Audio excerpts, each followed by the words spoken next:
ఓం శ్రీమాత్రే నమః. ఓం శ్రీమాత్రే నమః. నమస్కారం అండి అందరికీ. Welcome to my YouTube channel Shri Manju spiritual. మనం లలితా సహస్రనామ స్తోత్ర నామాలకు ప్రతిపదార్థాలు తెలుసుకుంటున్నాం కదా. శ్రీమాత్రే నమః. అంతకంటే ముందుగా మీరు గనక మన ఛానల్ని సబ్స్క్రైబ్ చేసుకోకపోతే వెంటనే సబ్స్క్రైబ్ చేసుకొని పక్కనే ఉన్న బెల్ ఐకాన్ని నొక్కి ఆల్ సెలెక్ట్ చేసుకుంటే మేము ఇలాంటి వీడియోస్ అప్లోడ్ చేయగానే ముందుగా మీకు నోటిఫికేషన్ వస్తుంది. అలాగే వీడియో ఎక్కడ కూడా స్కిప్ చేయకుండా చివరి వరకు చూసి మేము ఏం చెబుతున్నామో మీకు పూర్తిగా అర్థమవుతుంది. ఇప్పుడు లైక్ చేయడం, సబ్స్క్రైబ్ చేసుకోవడం మర్చిపోకండి. ఇంకా వీడియోలకు వెళ్ళిపోదాము. శ్రీమాత్రే నమః. 453 నామము త్రినేన ప్రతిపదార్థము 3 కన్నులు కలది. త్రినేన 3 నయన కన్నులు కలది, 3 నేత్రములు గలది. శ్రీమాత్రే నమః. శ్రీమాత్రే నమః. అమ్మవారికి 3 కళ్ళుంటాయి. ఎడమ కన్ను చంద్ర సంబంధమైనది, కుడి కన్ను సూర్య సంబంధమైనది, ఫలనేత్రము అగ్ని సంబంధమైనది. ఈ 3 వరుసగా ఇడ, పింగళ, సుషుమ్న నాడులతో కూడా సమన్వయాన్ని కలిగి ఉంటాయి.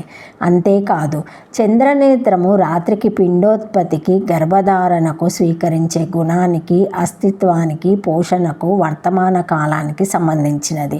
సూర్యనేత్రము పగటికి ఇచ్చే గుణానికి, రక్షణకు, భూతకాలానికి సంబంధించినది.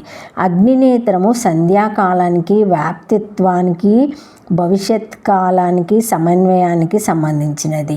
ఈ 3 నేత్రాలు కూడా జ్ఞాన సంబంధమైనవే అని సంధ్యావందనంలోని అజ్ఞాన్యాసంలో జ్ఞానాత్మ అనే నేత్రాత్రయాయ ఔషట్ అని చెప్పబడుతుంది. సర్వేంద్రియాణం నయనం ప్రధానం అన్నారు. నయనాలు ప్రతి వ్యక్తిలోని చైతన్యానికి ప్రత్యక్ష నిదర్శనం. జీవికి శవానికి తేడా ఈ కళ్ళను చూచిన వెంటనే చెప్పవచ్చును. అక్షర జ్ఞానం లేకపోయినా ఈ అక్షి జ్ఞానంతో తన భావాలను వ్యక్తపరచవచ్చును. అందుకని అమ్మవారి ఈ నామధ్యానము, నామజపము చాలా శుభాలను చేకూరుస్తుంది. నయనం అంటే తీసుకువెళ్ళేది అనే అర్థంలో ఈ నామాన్ని త్రినయనమా అని జపిస్తే మనము అధోగతి పాలు కాకుండా మనల్ని అమ్మవారు నడిపిస్తుంది. భూత భవిష్యత్ వర్తమాన సమగ్ర జ్ఞానంతో అన్నిటినీ చక్కగా పరిష్కరిస్తుంది. 3 కన్నులు కలది, త్రికాల జ్ఞాన నేత్రములు గలది అని ఈ నామాన్ని మనము అర్థం చేసుకోవాలి. శ్రీమాత్రే నమః. శ్రీమాత్రే నమః. త్రీని సోమ సూర్యాంగిని రూపిణి నయనాని నేత్రాని యస్య క్షుభినేదేరకృతి గణనత్వాత్ సంజ్ఞా శబ్దత్వపినహత్వభావ ఓషధి శబ్దస్య త్రినేయనేతి సంజ్ఞా నామపరాయణే ప్రసిద్ధ. శ్రీమాత్రే నమః. శ్రీమాత్రే నమః. తాద్రూపవా యద్యా నయన శబ్దో లక్షణాయ ప్రమాణపరః నయతి ప్రాపయతి ప్రమాణం ఇతి పుత్యప్చ తదేచ శాండిల్య సూత్రే ప్రయోగః. త్రినేశం నేత్రాని శబ్దలింగాక్ష భేదాదృత్వాత్ ఇది త్రీని ప్రత్యక్ష సమాన శబ్దరూపిణి ప్రమాణాన్ని యస్య యదిష్యంక ప్రమాజనానే త్రివేదమేవ ప్రమాణం. శ్రావణరూపం శబ్దజ్ఞానం మననం యుక్తికదాధ్వాన్ మాణిక్యం నిధిధ్యాసనం తు స్వానుభవరూపం ప్రత్యక్షమేవ చ పరంతు విజాయిత్యా ప్రత్యయ కదాచిన్మధ్యేయ మధ్యే అంతరిత్యం ఏతాదాభిప్రాయణేవ శాండిల్యమునినా శబ్దమర భావ్య ప్రమాణాని గణితాని ఉపమహానాస్య శక్తిగ్రహమాత్ర విషయకాత్యాన ప్రకృతానుపయాగత్ అతో ఏవక్తం మనస్మృత ప్రత్యక్షం చానుమానం చ శాస్త్రం చ వివిధ గమనం త్రయం సువిదితం కార్యం ధర్మశుద్ధిమాభిప్సతేతి సంఖ్యానం సమాసూత్రమాపి త్రివిధం ప్రమాణమితి యోగసూత్రమాపి ప్రత్యక్షమనోగమ ప్రమాణనీతి త్రీనాన్ మార్గాన్ ప్రత్యక్షాధికారిణో నయాన్నితి వా దక్షిణోత్తర మార్గ బ్రహ్మ మార్గే చేతి త్రయో మార్గ ఉత్తరాత్ర వివేచ్యస్యంతే నమస్తే. శ్రీమాత్రే నమః. సూర్య చంద్రాగ్ని రూపములగు 3 నేత్రములు గలది. వషడ్రూపురాలు శబ్దానుమాన ప్రత్యక్షములనేడు 3 ప్రమాణములు గలది. దక్షిణోత్తర బ్రహ్మ మార్గములను పొందుచున్నది. సూర్యుడు, చంద్రుడు, అగ్ని వీరు ముగ్గురు 3 నేత్రములుగా గలది. త్రినయన శబ్దము దేవికి సంజ్ఞగా చెప్పబడినది. సంజ్ఞావాచకమగు దీనిలోని రేఫాను బట్టి నకారమునకు కుణత్వం వచ్చి త్రినేయవ అని రూపం కావలియను. అయినను దీనిని ఆకృతి ఘనమైన క్షుబ్నాదులలో చేర్చినతో నత్వం రాదు. లేదా నామపరాయణమందు ఔషడ్ అనేడు శబ్దమునకు త్రినయన సంజ్ఞ కలదు. కావున ఔషడ్రూపురాలని అర్థము లేదా నయన శబ్దమునకు పొందించునదని ఉత్యార్థమునందు గలదు. యథార్థ జ్ఞానము పొందించున్నదని అర్థము. ప్రమాణమే యథార్థ జ్ఞానం కలిగించున్నది కనుక నయన ఉత్పత్తి చే ప్రమాణమని అర్థం. లేదా నయన శబ్దమునకు నేత్రమర్థము. ఈ నేత్రము ఒక వస్తువుతో కలిసినప్పుడు మనకు ఒక జ్ఞానం కలుగుచున్నది. దానికి ప్రత్యక్ష జ్ఞానమని పేరు.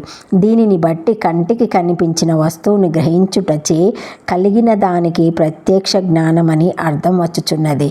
ఇతరేంద్రియములచే కలిగిన జ్ఞానమునకు ప్రత్యక్ష జ్ఞానమని చెప్పుటకు అవకాశం లేకపోవలసి వచ్చిచున్నది కనుక నయన శబ్దమునకు లక్షణాచే ఇంద్రియములని అర్థమును చెప్పుకొనవలెను.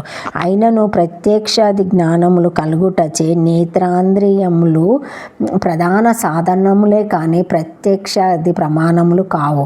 అందుచే ప్రత్యక్షాది ప్రమాణములకు ప్రధాన సాధనమైన నయన శబ్దమునకు లక్షణచే ప్రమాణమని అర్థము అంగీకరించవలెను. కనుక 3 నయనములు ప్రమాణములు గలది అని త్రినేయ శబ్దమునకు అర్థము. శైండిల్య సూత్రములందు రుద్రునకు 3 నేత్రములు ఉన్నట్లుగానే వీనికి కూడా శబ్దము, లింగము, అక్షము అను 3 నేత్రములు ప్రమాణములు గలవు అని చెప్పబడినది.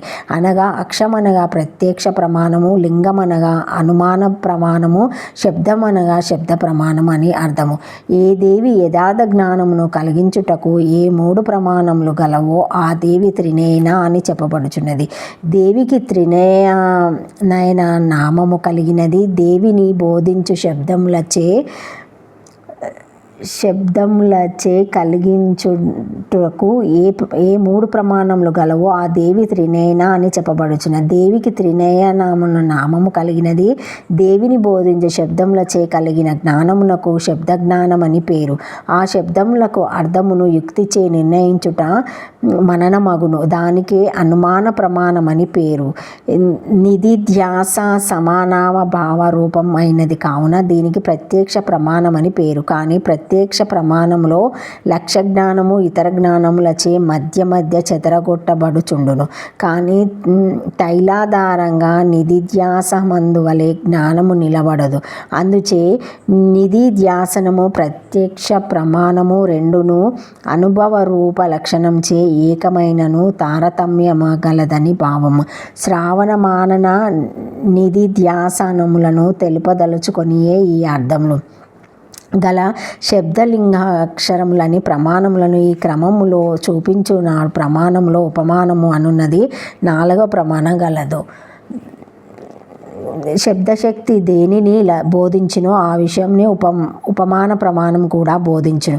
అందుచే ఉపమాన ప్రమాణము శబ్ద ప్రమాణంలోనే అంతర్భవించెను. కావున ఆ ప్రమాణమునకు ప్రకృతమందు ఉపయోగం లేదు. కావున శ్రావణమానన నిధిధ్యాసములను శబ్దానుమాన ప్రత్యక్ష జ్ఞానములుగా చెప్పెను. మనస్మృతి అందు కూడా ధర్మశుద్ధి శుద్ధమగు ధర్మమును గోరువాడు ప్రత్యక్షం అనుమానము సకల గమ రూపమగు శాస్త్రము శబ్దము అను